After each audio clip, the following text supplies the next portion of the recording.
Hello and welcome to today's mini seminar on 3 things you must know about a multiple counteroffer situation. I'm Jim Urquhart. First, before we get started, there's a couple things you should know since this is viewable in countries all over the world. We're dealing with real estate law and real estate principles for the state of California, USA. And in particular, residential real estate, 1 to 4 units, which is your typical home sale or your typical condo sale. This is being recorded on February 26, 2014. Again, I'm Jim Urquhart. Before you go any further, you need to know just a little bit about me. I am a California realtor. I am a California licensed real estate broker, and I am a California licensed attorney at law. With respect to real estate, I'm a full-time realtor. I specialize in residential real estate. And with respect to law, I'm a full-time attorney at law too, and I specialized in tax audit defenses, tax defense litigation, and tax trials. So enough of me. Let's get right into the subject matter. We are dealing with this form. We're dealing with a California Association of Realtors form entitled Seller Multiple Counteroffer. It's the CAR form SMCO, Seller Multiple Counteroffer form. We're not dealing with this form. We're not dealing with the straight counteroffer form or CAR form CO. The key difference right off the bat with the seller multiple counteroffer is the seller is signing this one twice and is picking which offer the seller is going to accept. That's very different than the straight counteroffer form, because in this form typically the seller is making a counteroffer to the buyer and there actually may be multiple counteroffers back and forth. Without further ado, here are the 3 things you must know about a multiple counteroffer situation. First, the seller is in control here. Essentially what you've got here is when a seller gets multiple counteroffers from offers from buyer 1, buyer 2, buyer 3, etc. Through this form, the seller multiple counteroffer form, the seller is actually asking the buyers to submit another offer to the seller on the terms specified by the seller in the SMCO. Then if they do that, the seller then is going to pick which of the new buyer offers the seller is going to take. So in a SMCO situation, the seller is in control, unlike the one-party counteroffer or CO form. With the multiple counteroffer SMCO, if one or more buyers accepts, there is no contract until the seller picks. So when a buyer accepts the SMCO, say buyer 1 and buyer 2 both accept it, there's no contract yet, because the seller gets to pick which of those the seller wants to go forward with. So an SMCO in effect is an invitation for buyers to make another offer on the terms specified by the seller, and then the seller is going to pick which to accept. So the seller is really in control in the SMCO situation. You should know, if you're a seller with multiple offers on your property, you don't need to use the SMCO. You have no obligation to respond to all of the offers. If there's one you really like, one person you really want to deal with, you certainly can deal only with that buyer and submit a counteroffer only to that buyer if you wish. And you wouldn't be using the SMCO form, you'd be using the CO form.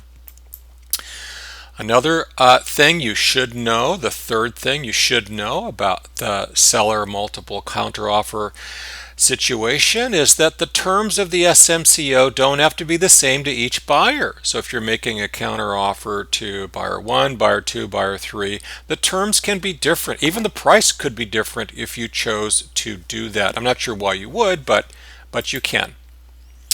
But moving on, here's the timeline of events for the SMCO. First, the seller does put their property up for sale and they receive multiple offers, say from buyer 1, buyer 2, buyer 3, etc. Good for you. Lucky you. popular property, and that's not a bad situation to be in. The seller decides to use the seller multiple counteroffers, so the seller delivers a separate SMCO to buyer 1, buyer 2, etc. There may be buyer 3, buyer 4 that you don't even counter to. You can pick which ones you want to send an SMCO to all or only part of them. Now, assume buyer 1 and buyer 2 that get the SMCO, assume they accept. They say, okay, this is great, we're going to accept the SMCO. Guess what? There's no contract yet, because when this buyer 1 and buyer 2 deliver their accepted SMCO back to the seller is going to select, sign a second time, which offer or which buyer they want to go forward with. The fifth step with the seller delivers to the lucky buyer before the expiration of the SMCO. The seller delivers their selection. Seller identifies which buyer they're going forward with. And then the sixth step is you highly recommend that you get a confirmation of acceptance by the lucky buyer. It's optional, but highly recommended that you get the buyer or the buyer's agent to confirm that they've been selected, and then you're clearly under contract. They can enter escrow knowing you have a deal. So let's go over this a little more carefully. In California, offers are made through this form, the California Residential Purchase Agreement and Joint Escrow Instructions, or CAR Form RPA. So in the case we're talking about now, the seller is going to get multiple offers. This is the offer form. You're going to get multiple offers from buyer 1, buyer 2, buyer 3, etc. Multiple offers are RPAs. The first part of the SMCO is you're going to identify the offer that you're responding to. This top section, you're responding to an offer dated January 1, 2015 on 44 Main Street. And for buyer 2, you're sending an SMCO to buyer 2. That was an offer received the next day, January 2, 2014, also on 44 Main Street. So here's your multiple buyers you're responding to. That's a multiple counter offer situation. So this is the preamble section. Note that each buyer that you're responding to is getting their own SMCO. It's not going to be the same because you're referring to their particular offer in each one. So there'll be at least 2 or more SMCO forms that you send out to buyer 1, buyer 2, etc. Paragraph 2 of the SMCO, this is the terms. They can be different. Buyer 1, you may be offering a purchase price of $1 million,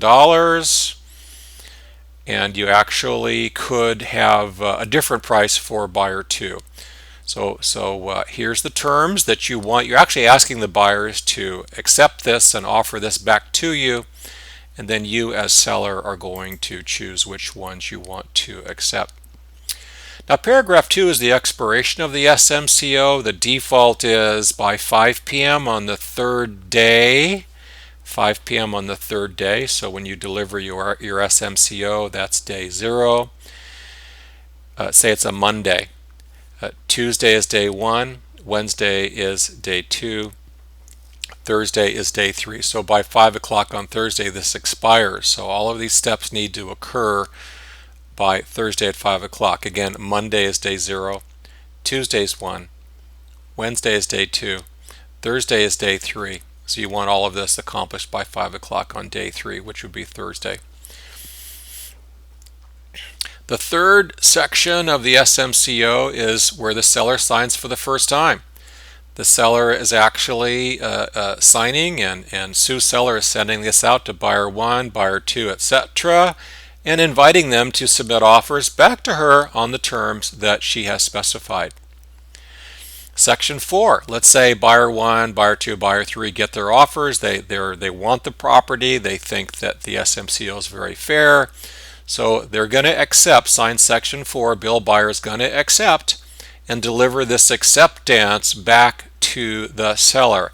Now, normally when there's an acceptance delivered, there's a contract, but not in an SMCO situation. Remember, Technically, we're actually asking the buyers to submit an offer back to the seller. The seller's in the driver's seat. The seller's going to choose which one to go into contract with. Part 5. Part 5 is Sue Seller signs again. Here's where she accepts one of the offers made back to her. If there was only one or two or three, she's going to accept which she wants to go forward with, and then deliver this acceptance back to the lucky buyer. And the final section of the SMCO is the confirmation of acceptance section. It is optional.